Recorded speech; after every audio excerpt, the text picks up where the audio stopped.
Welcome to another episode of the Meera Gandhi Show. Today we are talking about peace and the importance of solitude. As I get older and busier, time out and time alone when I can be with nature and listen to my inner voice has become increasingly more important to me. Today, before we explore the role of peace and the importance of solitude, let us take time to chant Om, the vibrational breath.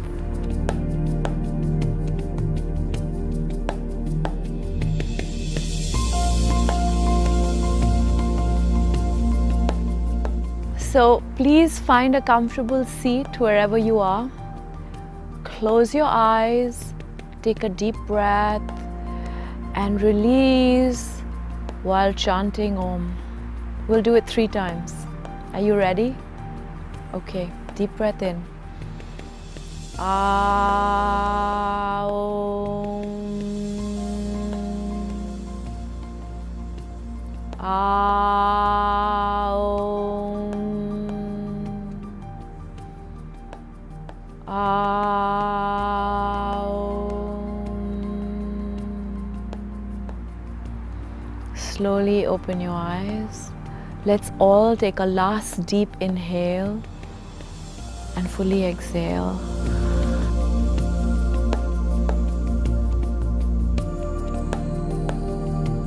As we let ourselves get calmer from within, let us continue to explore the role of peace and solitude in our lives. 3 tips to cultivate peace and solitude time in our lives are as follows. First, create a time out to go for a walk or meditate or simply sit quietly without having to answer to anyone for at least 21 minutes per day. This will allow time for thoughts to settle in a constructive manner.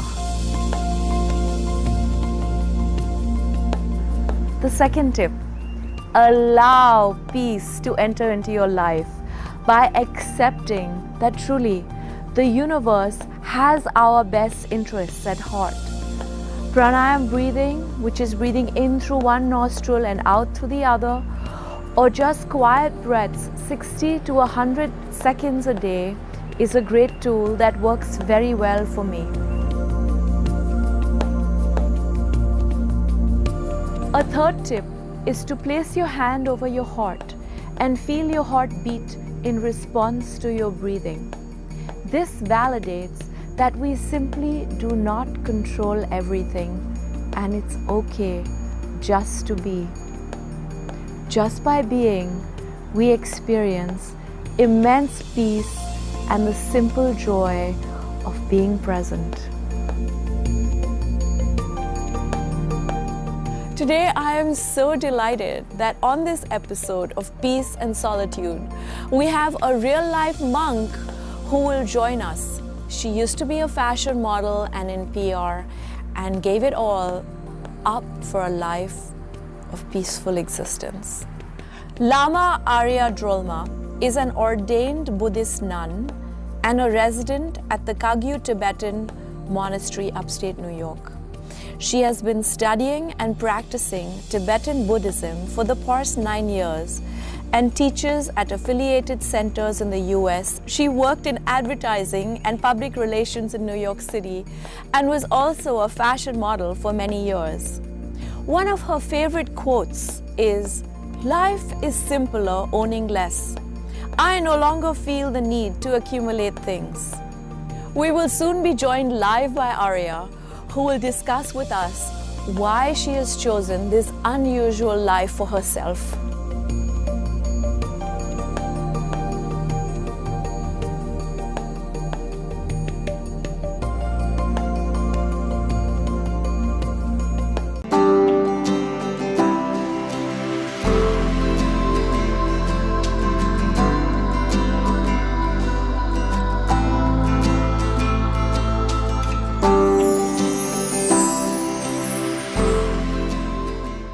Lama Aria, It's so great to have you on the show today. Thank you for being here.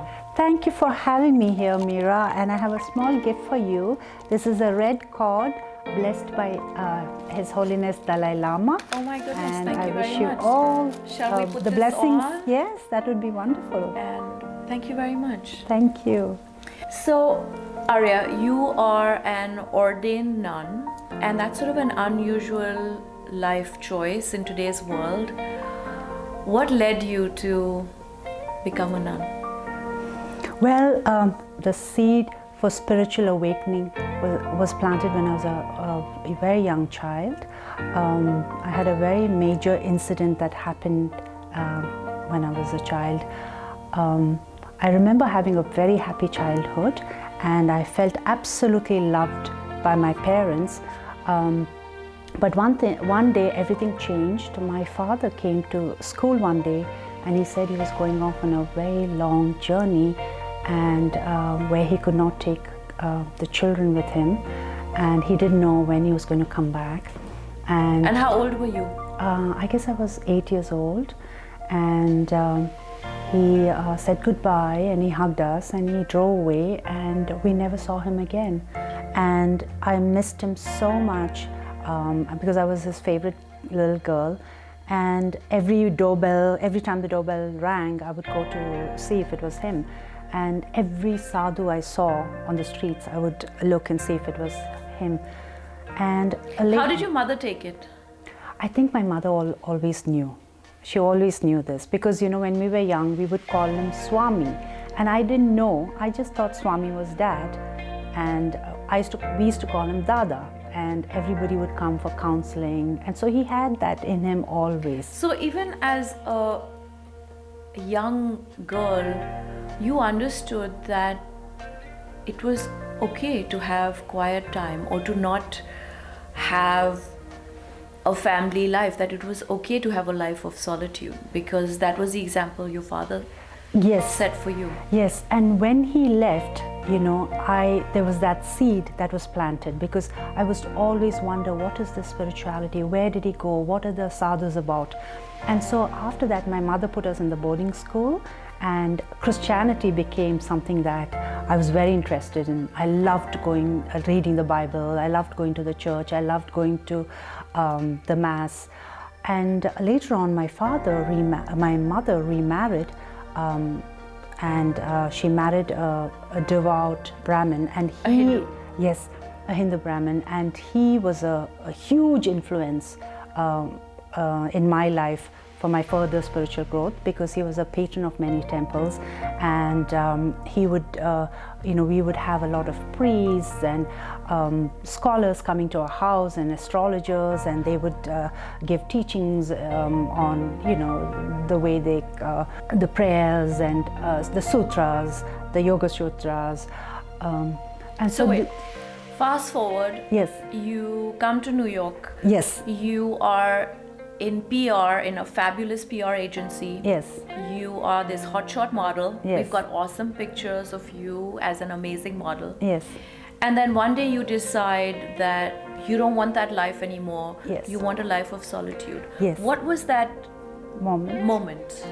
So what happened was, here, as you said, I was in New York. I was having a wonderful time, and I was in the fashion industry, and I was totally loving it.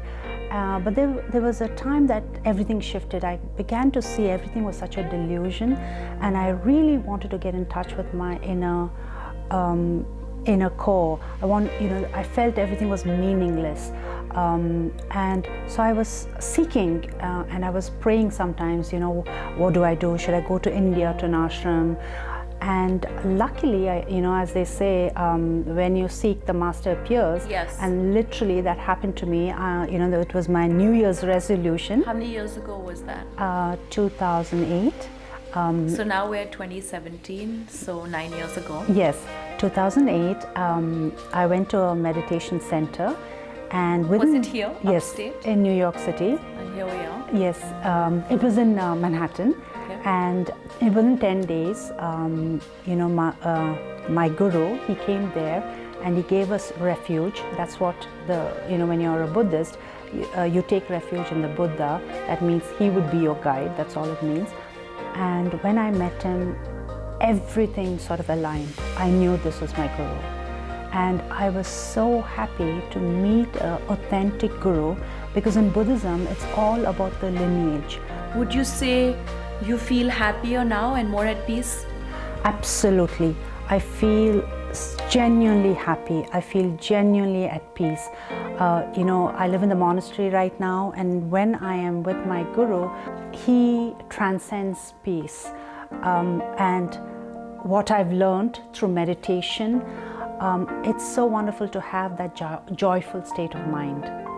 And being joyful is I think we're all looking for joy in our life. Yes. Now, sometimes when we talk about solitude, people associate solitude with being lonely. And when you're in a monastery, you are alone with yourself a lot of the time. In solitude, Yes. do you ever feel lonely? Absolutely not. I don't feel lonely, and I enjoy the solitude because that's what I was seeking within. When you have peace of mind and when you have joyfulness, you're able to deal with others without frustration, without aggression, and you're able to deal with others with love. And that's what I was seeking.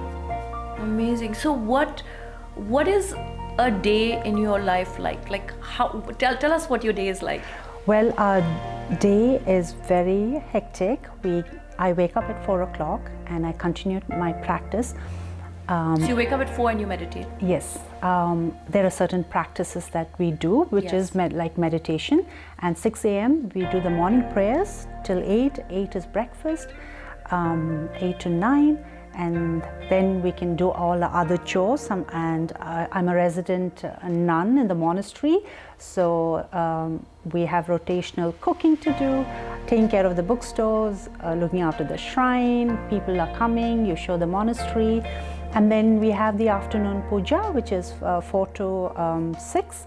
And then we have some teachings, and it's dinner, and then we have time to ourselves. Beautiful. Yes. So for our viewers who perhaps are not able to live a monastic life, they don't have the luxury of being in a monastery, what would you say are some of the teachings of Buddha that most resonate with you and you think that can most benefit people in their daily lives? Can you share with us? Yes. One of the most important lesson or the teachings of Buddha was the thought that everything is impermanent. And what we tend to do is we hold on to everything. We think everything is real, and but everything is change. The minute we are born, we are growing and everything is changing.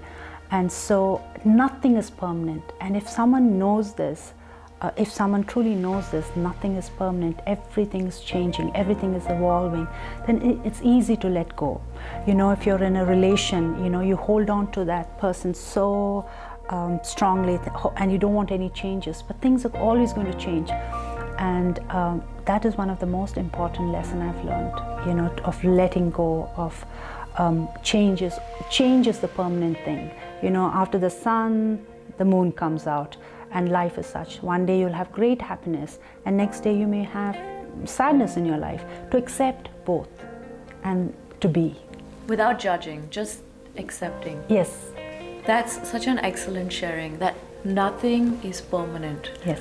My God, how much grief and anxiety that causes us when we hold on to everything. Yes. Thank you for sharing that. Thank you. So, Aria, from your vantage point, people who are living in the so-called real world, what do you think we are missing?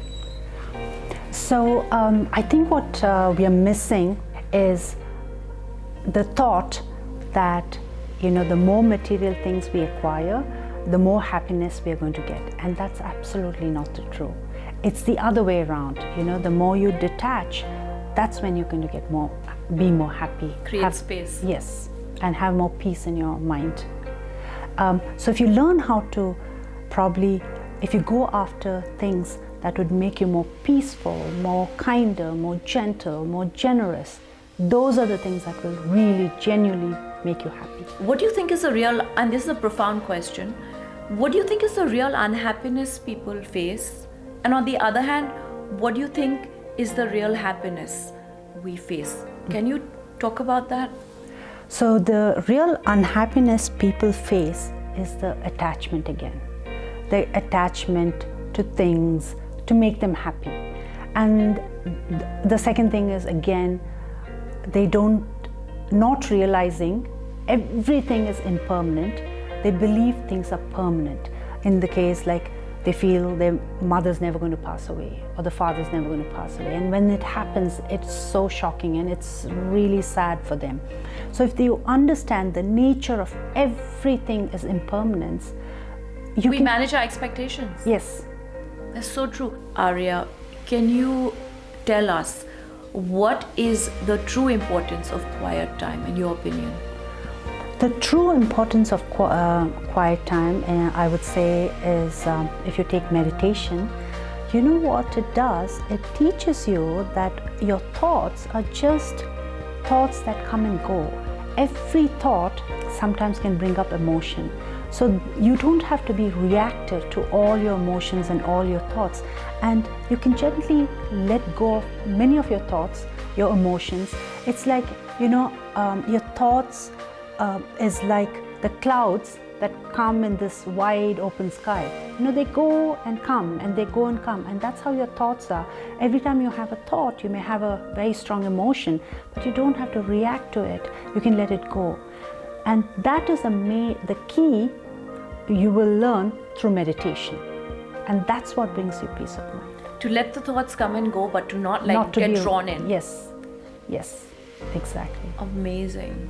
Well, thank you. This has been so informative, and thank you for being with us, and we've all learned something from you. Thank you for being here. Namaste. Thank you so much for having me. Thank you.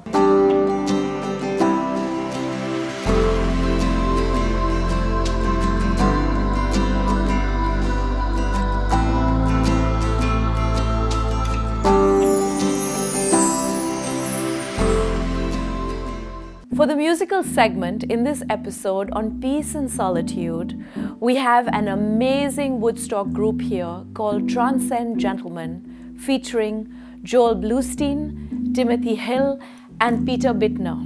They will perform for us live a song called Wayfaring Stranger. Please enjoy.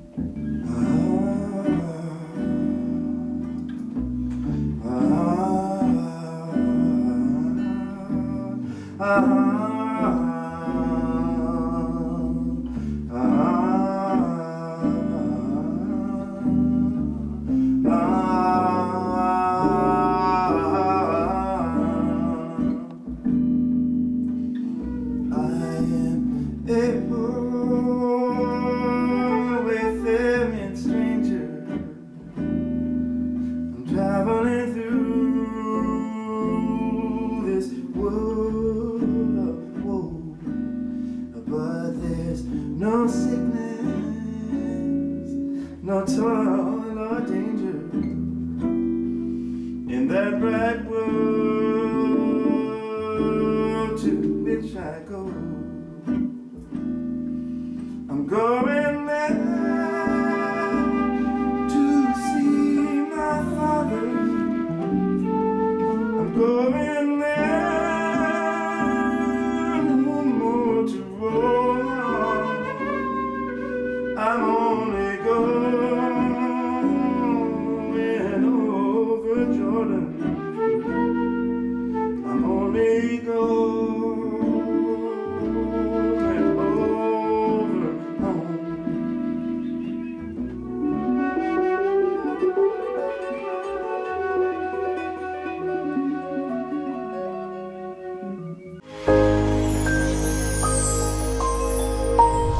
This week, I would like to suggest 2 books that I think you will enjoy reading and that will lead you on this continued path of peace, quiet, and finding solitude within. The first is called Mindful Walking by Hugh O'Donovan. He says, walk your way to mental and physical well-being.